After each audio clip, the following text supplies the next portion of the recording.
Capítulo 2. A Era de Ouro do Canibalismo. No começo, Cronos nem era tão mal. Teve que se esforçar muito para chegar a ser um crápula repugnante. Ele soltou os Ciclopes e os Centimanos do Tártaro, o que deixou Gaia feliz. E os sujeitos monstruosos acabaram sendo úteis. Tinham passado toda a sua estadia no abismo aprendendo a forjar metais e erguer construções com pedras. Acho que não tinha muito mais o que fazer por lá. Então, como forma de demonstrar gratidão pela recém-conquistada liberdade, construíram um palácio enorme para Cronos, no topo do Monte Otris, que na época era o ponto mais alto da Grécia.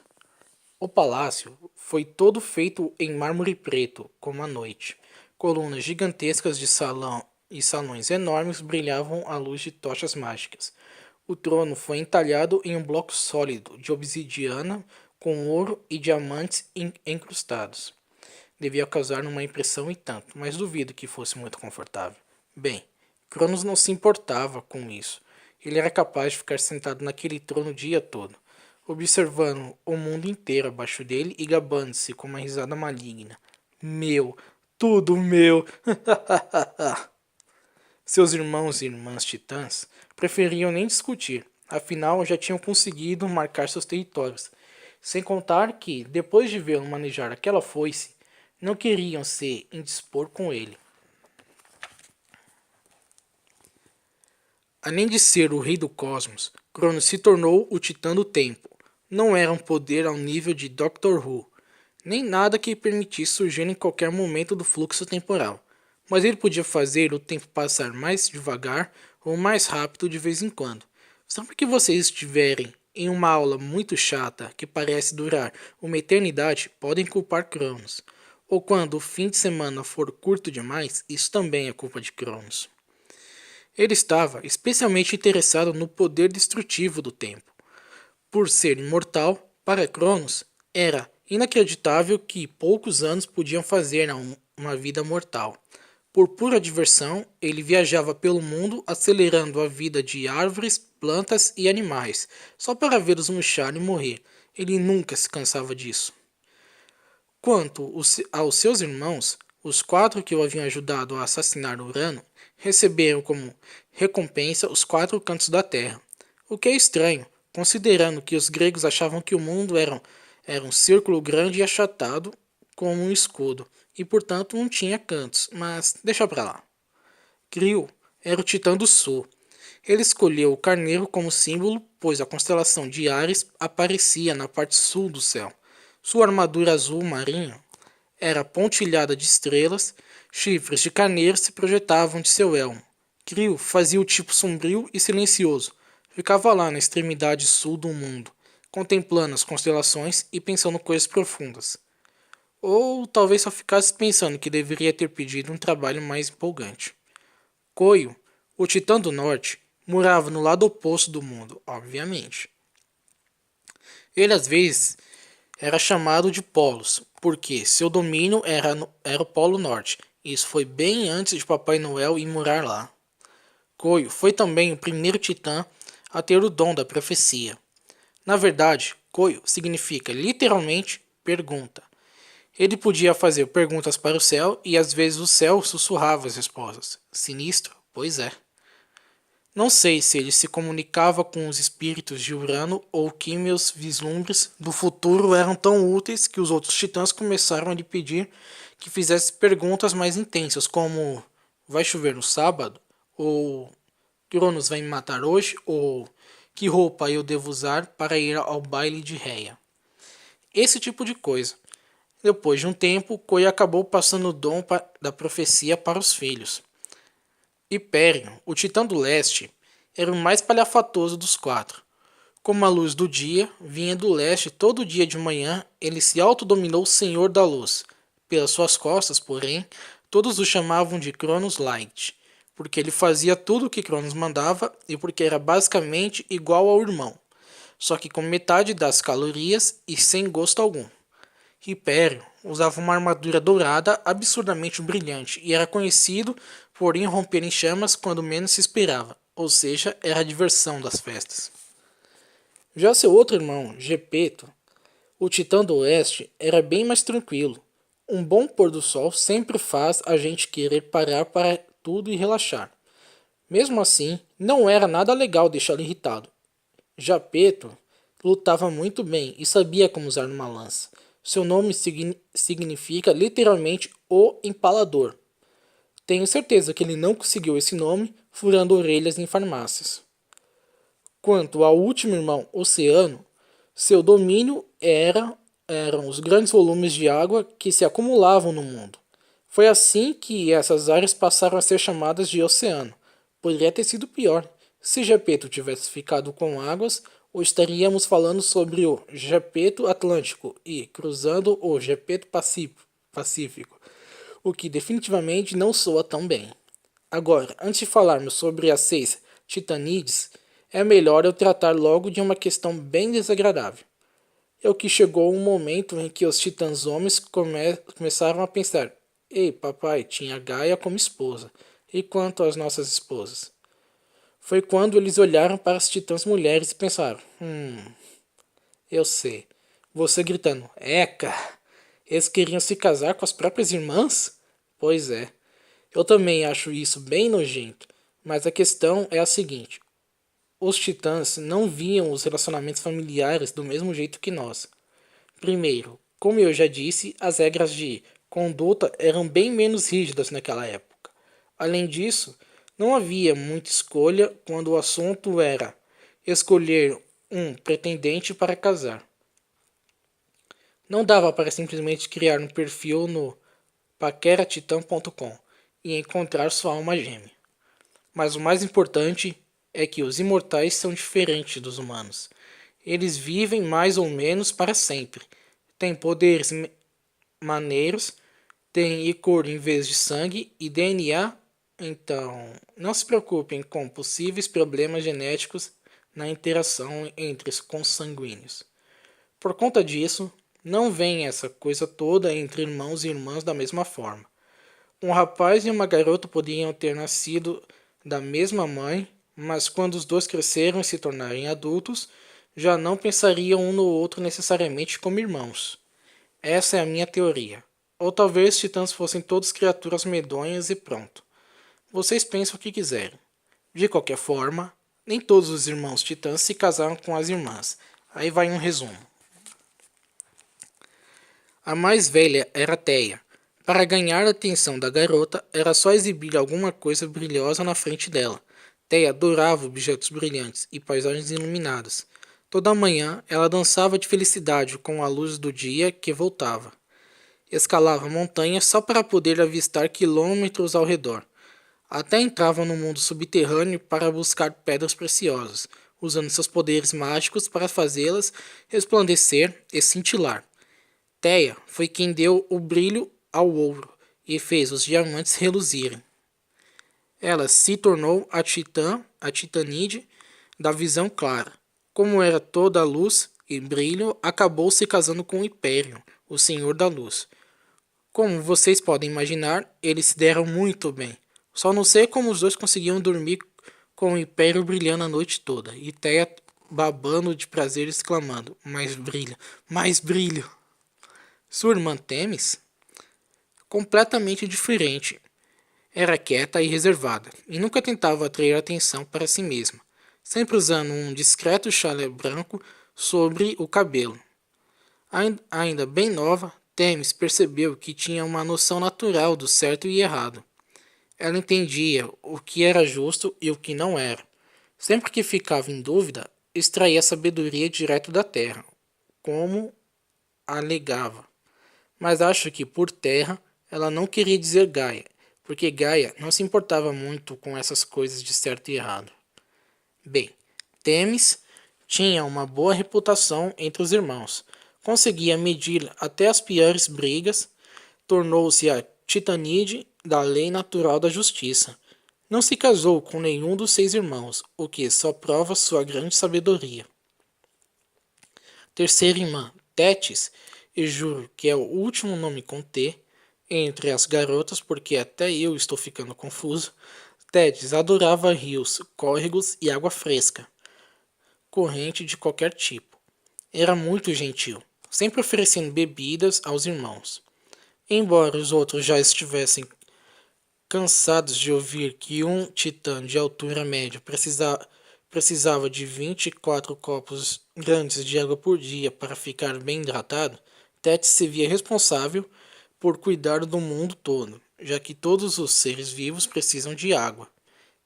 Ela acabou casando com o oceano, o que não era muito difícil de imaginar. Ei, você gosta de água? Eu também gosto de água. Somos feitos um para o outro. Febe, a quarta irmã, morava bem no centro geográfico do mundo, o que para os gregos significava o oráculo de Delfos, uma fonte sagrada onde às vezes dava para ouvir, se você soubesse escutar, sussurros do futuro. Os gregos chamavam esse lugar de Ónfalos, literalmente o umbigo da terra, embora eles nunca tenham especificado se era um umbigo do tipo saltado ou achatadinho. Febe foi um dos primeiros seres a descobrir como ouvir as vozes de Delfos, mas ela não era aquele tipo de vidente sombrio e misterioso. Seu nome significava iluminada, e ela sempre via as coisas pelo lado positivo.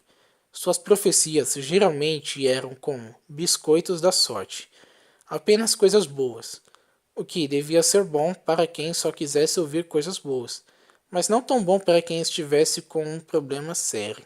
Por exemplo, se você fosse morrer no dia seguinte, Feb talvez lhe dissesse: Ah, bem, estou prevendo que você não vai precisar se preocupar com a prova de matemática da semana que vem. Feb acabou se casando com Coio, o cara do norte, porque ele também tinha o dom da profecia. Infelizmente, porém, os dois só se viam de vez em quando, pois moravam muito longe de um outro. Informação bônus. Muito depois, o neto de Febe, um rapaz chamado Apolo, assumiu o oráculo. Como herdou os poderes dela, ele às vezes era chamado de Febo Apolo. A titã número 5 era... Só um minuto, povo. Minemosine. Nossa, um nomezinho feio. Continuando. Aliás, pessoal, com a minha dislexia, tive que conferir umas 20 vezes se eu tinha escrito esse nome certo, e ainda devo ter errado. Tenho quase certeza de que se pronuncia Nemozinho. Enfim, Minemosine nasceu com memória fotográfica, muito antes de qualquer um saber o que era uma fotografia. É sério, a garota se lembrava de tudo, dos aniversários das irmãs, de fazer o dever de casa, de levar lixo para fora, de dar comida para os gatos. Em certos aspectos, isso era bom. Ela mantinha os registros da família e nunca esquecia nada. Por outro lado, tê-la por perto era um saco, porque ela nunca deixava ninguém esquecer nada. Sabe aquela coisa constrangedora que você fez aos 8 anos? Pois é, ela lembrava. Aquele dinheiro que você pediu emprestado e ela 3 anos atrás, ela lembrava. O pior era que Minemosine esperava que todo mundo tivesse uma memória boa como a dela. Para isso, ela inventou as letras e a escrita para que nós, pobres idiotas desmemoriados, pudéssemos registrar tudo de forma permanente. Mnemosyne se tornou a titanide da memória, principalmente da decoreba. Da próxima vez que você precisar decorar as capitais dos estados ou os nomes dos rios para um teste de geografia, sem saber por que está fazendo isso, agradeça a Mnemosyne. Esse tipo de obrigação foi totalmente ideia dela. Nenhum dos outros titãs quis se casar com ela. Por que será? Por fim, havia a irmã número 6, Reia, pobre Reia. Sendo a mais meiga, a mais bonita das titanides, obviamente foi a que teve a vida mais difícil. Seu nome significa fluxo ou tranquilidade. E ambos combinam com sua personalidade. Ela sempre seguia o fluxo das coisas, assim como sempre deixava as pessoas calmas. Vagava pelos vales da terra, visitando os irmãos, conversando com as ninfas e os sátiras, que surgiram do sangue de Urano, e amava os animais. Seus preferidos eram o leão. Nas imagens que vemos de Reia, geralmente ela é retratada com alguns leões. o que era bem útil para ela poder andar por aí em segurança, mesmo nos bairros mais perigosos. Rhea se tornou a Titã na maternidade. Ela adorava bebês e sempre ajudava nos partos das irmãs. Acabou ganhando o título de Grande Mãe quando teve seus filhos. Infelizmente, ela precisava se casar para ter seus próprios bebês, e foi assim que começaram os problemas. Ah, mas estava indo tudo tão bem. O que poderia dar errado? Foi isso que a Mãe Terra pensou. Gaia estava tão satisfeita em ver os filhos no comando do mundo que decidiu se enfurnar na Terra por um tempo e ser apenas, bem, a Terra.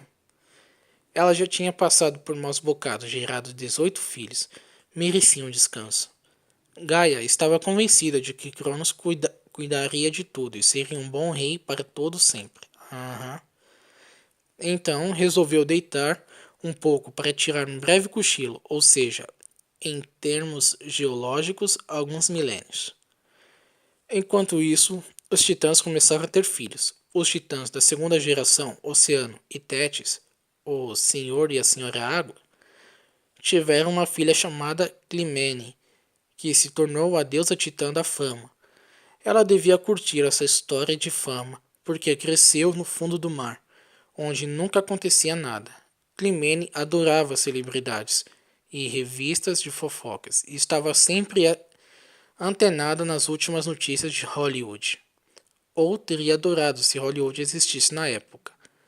Assim como muitas pessoas obcecadas pela fama, ela seguia para o oeste, já que Hollywood fica na costa oeste dos Estados Unidos, e acabou se apaixonando pelo titã do oeste, Gepeto. Eu sei, ele tecnicamente era o tio dela, nojento. Mas como já expliquei, os titãs eram diferentes. Meu conselho é que vocês não pensem muito sobre isso. Gepeto e Clymene tiveram um filho chamado Atlas, que acabou se tornando um excelente lutador e também um cara meio babaca. Quando cresceu, Atlas se tornou o braço direito de Cronos e seu principal malfeitor. Depois de Gepeto e Clymene tiveram um filho chamado Prometeu, que era quase tão esperto quanto Cronos. De acordo com algumas lendas, Prometeu inventou um tipo de vida menor do qual vocês devem ter ouvido falar, os humanos. Um dia, ele estava à toa na beira do rio moldando formas com argila, quando esculpiu umas figurinhas engraçadas parecidas com os titãs, só que bem menores e mais fáceis de esmagar.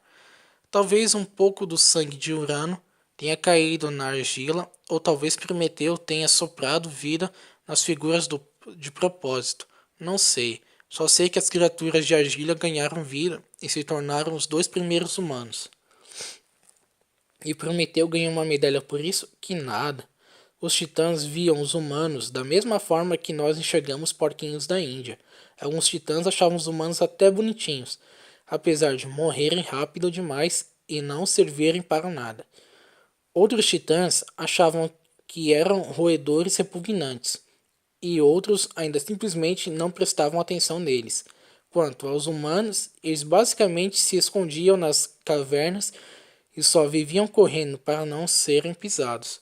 Os titãs continuaram tendo mais bebês titãs.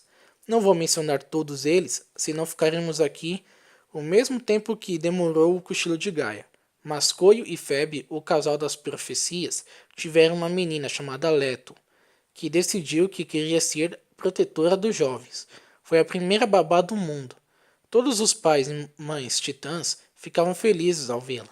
Hipério e Theia, o senhor e a senhora reluzentes, tiveram gêmeos Hélio e Selene, que eram responsáveis pelo Sol e pela Lua. Faz sentido, não? Nada é mais reluzente do que o Sol e a Lua. Hélio guiava a carruagem do Sol pelo céu todos os dias.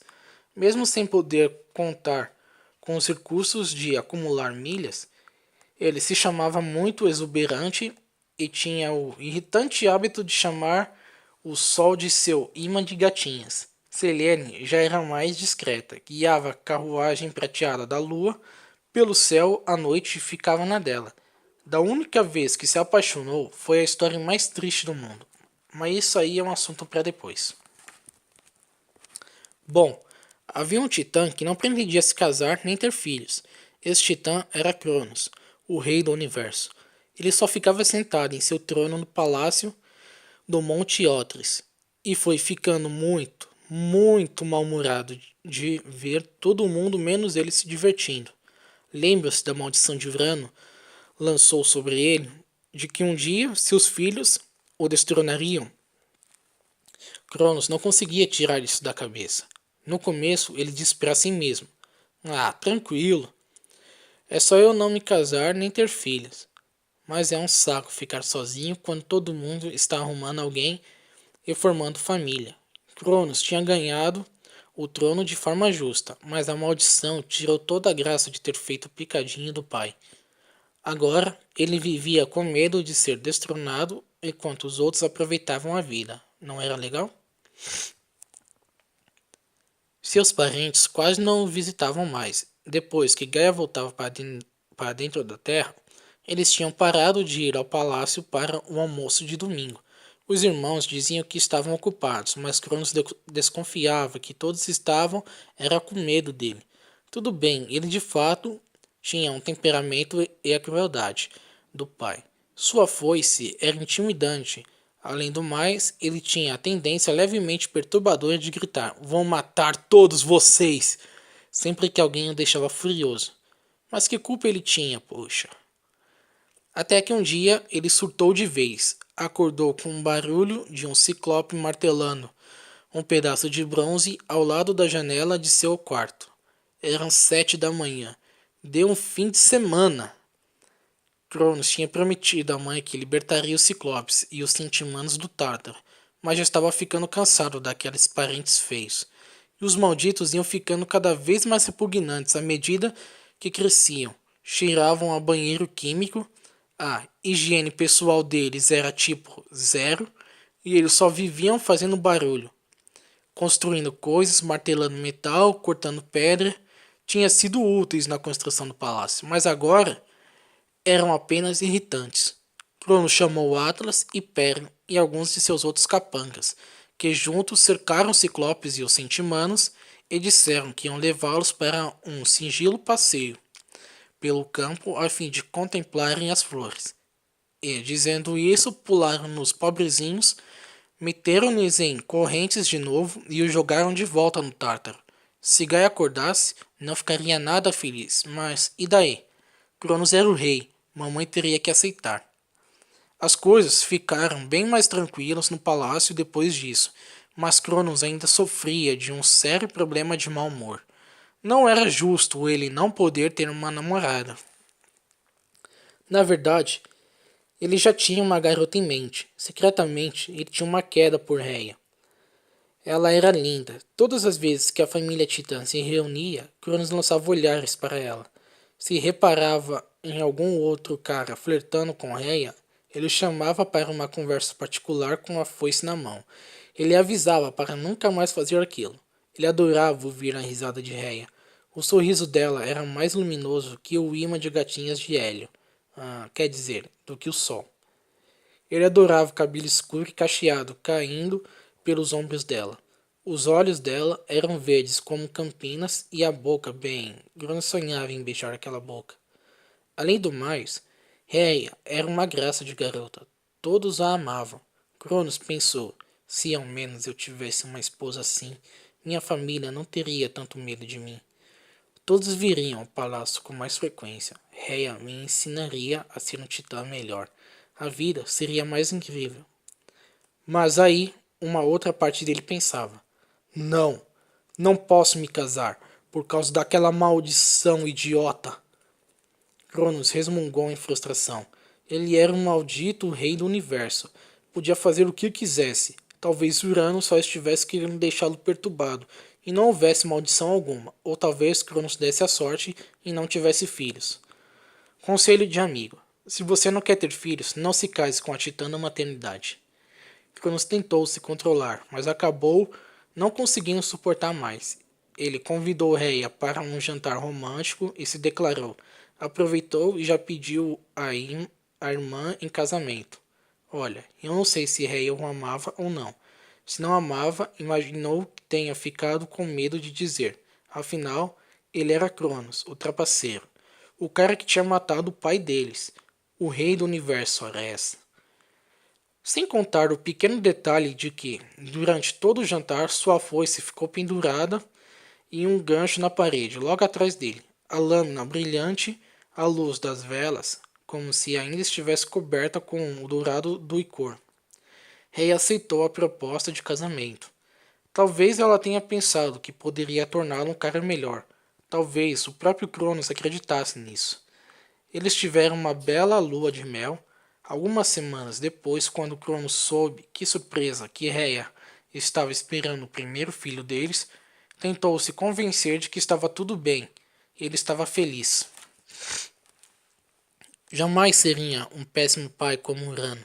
Não importava se o bebê seria um titã menino ou menina, Cronos o amaria e esqueceria daquela maldição antiga. Então o bebê nasceu, uma bela garotinha. Rhea secretamente temia que seu filho acabasse nascendo um ciclope ou um centimano. Talvez Cronos também estivesse preocupado com isso, mas não, a criança era perfeita. Na verdade, era perfeita até demais. Rhea deu a ela o nome de Hestia. Ela envolveu o bebê em mantos macios e a mostrou ao papai orgulhoso. No começo, Cronos sorriu. A criança não era um monstro. Legal. Mas quando mexeu no seu queixinho, olhou em seus olhos e fez o costumeiro barulhinho bobo, Cronos percebeu que Hestia não era exatamente uma titanide. Ela era menor que um bebê titã, porém mais pesada e com proporções perfeitas. Olhos eram inteligentes demais para um recém-nascido. Ela irradiava poder. Com a compreensão que tinha do tempo, Cronos conseguiu facilmente visualizar como a garota ficaria quando crescesse. Ela seria menor do que um titã, mas capaz de grandes feitos. Superaria qualquer titã em qualquer coisa que escolhesse realizar. Hestia era uma versão melhorada deles, uma Titã 2.0, o grande lançamento do verão. Na verdade, ela não era uma titã, era uma deusa, a primeira de um ramo completamente novo da evolução imortal. Ao olhar para ela, Cronos se sentiu como um celular velho olhando para o mais moderno smartphone no mercado. Ele soube que seus dias estavam contados. Seu sorriso orgulhoso de papai sumiu. Aquela criança não podia crescer, senão a profecia de Urano se tornaria realidade. Ele tinha que agir rápido. Cronos sabia que Rhea jamais concordaria que a filha fosse morta. E ela tinha trazido aqueles leões idiotas, como sempre. Ele não podia começar uma briga ali em pleno salão do trono. Além do mais, não dava para pegar a foice enquanto segurava o bebê. Ele precisava se livrar de Hestia, imediatamente e de uma vez por todas. Ele abriu muito a boca, muito, muito mesmo, mais do que achava que conseguia. Seu maxilar inferior se escancarou como daquelas cobras enormes que conseguem comer uma vaca. Então Cronos enfiou Hestia na boca e engoliu inteira. De repente, e ela se foi. Como vocês podem imaginar, Rhea surtou completamente. Minha filha! Gritou ela. Você acabou de... Opa! Cronos arrotou. Foi mal, desculpa. Os olhos de Rhea se esbugalharam. Ela gritou mais. Teria se jogado em cima de Cronos e começado a socá-lo, ou ordenado que os seus leões o atacassem, mas ficou com medo de machucar o bebê, que agora estava dentro dele. Cuspa, minha filha! Exigiu Rhea. Não posso, disse Cronos. Tenho um estômago super forte. Quando alguma coisa desce, não sobe de volta. Como você pôde engolir nossa bebê? Gritou ela. Nossa filha! Quanto a isso, Cronos tentou fazer um ar de arrependimento. Escute, meu bem, aquela criança não ia dar certo. Dar certo? É que, sabe, por causa da maldição, Cronos contou a ela sobre a profecia de Urano. Então, relaxe, benzinho. Aquele bebê nem era um titã de verdade. Era problema na certa, estou falando. O próximo filho vai ser melhor, tenho certeza. Aquilo parecia perfeitamente razoável para Cronos, mas não sei por que Rhea não ficou satisfeita. Ela foi embora batendo o pé furiosa. Seria de se esperar que Rhea jamais perdoasse. Pense bem, seu marido come seu primeiro filho, como se fosse um aperitivo. Mães normais não esqueceriam isso. Mas a situação de Rhea era complicada. Em primeiro lugar, Cronos tinha engolido a bebê Hestia inteira. E Hestia, tecnicamente, era imortal. Como os pais não podiam morrer, mesmo dentro do estômago do pai. Era nojento lá dentro? Sim. Um pouco claustrofóbico? Com certeza. Mas fatal? Não. Ela ainda estava viva, pensou Rhea como consolo. Posso encontrar um jeito de pegá-la de volta. Isso a acalmou um pouco, apesar de ela não ter um plano. Rhea não podia usar a força para conseguir o que queria. Ela era uma titanite gentil. Mesmo se tentasse lutar contra o marido, a maior parte dos titãs mais fortes, como Hyperion e aquele capanga que era Atlas, apoiaria Cronos. Ela não podia optar por atacá-lo sorrateiramente com a faca ou com a foice. Ou, mesmo com seus leões, seria um risco muito grande, porque poderia machucar o bebê. Talvez você esteja pensando, espera aí, se o bebê é imortal, por que Rhea está com medo de machucá-lo? Sabe, é que os imortais podem ficar gravemente feridos, aleijados ou mutilados. Um ferimento talvez não os matasse, mas eles nem sempre se curavam. Ficavam aleijados para sempre. Vocês vão ver alguns exemplos disso mais à frente. Rhea não queria abrir conos e correr o risco de fazer picadinho do bebê, porque viver cortado em pedaços não é vida, ainda mais para quem vive eternamente. Ela não podia se divorciar de Cronos, porque ninguém tinha inventado o divórcio ainda. E mesmo se já estivesse, essa possibilidade, Rhea teria medo de propor, compreensível, não? Como vocês devem ter reparado, Cronos era completamente maluco. Rhea sabia disso, e desde que ele matara o pai deles e depois saíra pela festa de comemoração com a camisa toda manchada de cor gritando "Beleza de assassinato, pessoal, toca aí!", ela também não podia fugir, porque Cronos era o senhor de todo mundo, a não ser que quisesse pular no Tártaro, coisa que ela não queria. Não havia para onde ir. O melhor que podia fazer era continuar por perto e esperar que, com o tempo, encontrasse uma forma de recuperar Hestia. Bom, pessoal, esse é o vídeo. Vou parando por aqui. A quem gostou, deixa um like aí, por favor. Então, até o próximo vídeo. Fui!